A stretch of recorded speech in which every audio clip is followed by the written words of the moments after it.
Sali Berisha është i bindur se fundi politike e Edi Ramës do të vijë për te oqeanit, teksa edhe me të rinj demokrat në krah të drejtuesit të fushatës së tij elektorale i kujtoi dosjen McGonigal. Është skandal planetar. Ajo është një çështje e gjykuar nga një gjykatës amerikan dhe Rama e din që ajo nuk parashkruhet. Edhe në këtë dalje, Chris Lasivita deklaroi se nuk flet në emër të qeverisë amerikane, por tha se zhvillimet në Shqipëri ndiqen me vëmendje në Shtetet e Bashkuara. Unë nuk flas në emër të qeverisë amerikane, jam këtu si një qytetar privat dhe merrem me fushata politike në vende të ndryshme të botës. Zhvillimet në Shqipëri ndiqen me vëmendje edhe nga Shtetet e Bashkuara siç ndodh me çdo vend tjetër.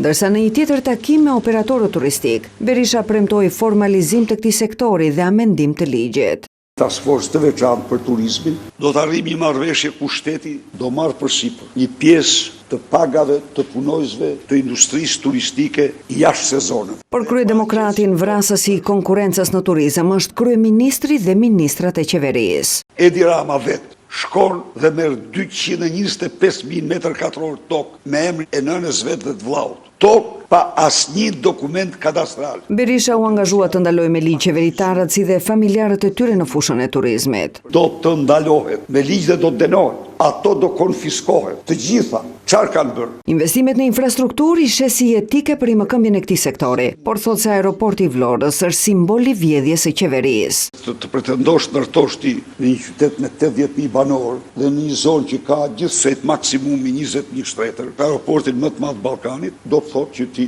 je e çmendur mas hajnis. Berisha foli me shqetësim edhe për mos funksionimin e impianteve të ujrave të zeza, pas së cilës tha se fshihen interesa klienteliste të ministrave të qeverisë.